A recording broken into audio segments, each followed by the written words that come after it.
Labdien! Labdien! Es gribu izlasīt kādu interesantu grāmatu. Man sastāstīja, ka viņi iestudēja Ludziju. Tajā bērns izauga dažu minūšu laikā un pārvietoja savu mammu. Tu būsi mjāņķis! Vinsties! Cik var teikt? Čuči, jo vairāk gulēs, jo ātrāk izaugs lietas. Tev visu mūžu gribas palikt mazam bērnam. Negribas teikt!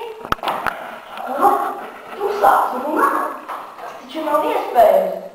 Bērns sāk runāt tikai no 2 gadu vecuma. Pirms tam tikai vārdiņš mammu un jaunu velšas, viņa taču pirms staigāt iemācas. Kas tas tāds? Tas tās mīļais dēļ Čārītis. Mamma, kas ar tevi? Poli, es tur ir pamekās. Poli! Nedomā tagad par skaisti mums daudz jāpasūta. Puški, viņa tik ļoti mīlēja. Atpakaļ.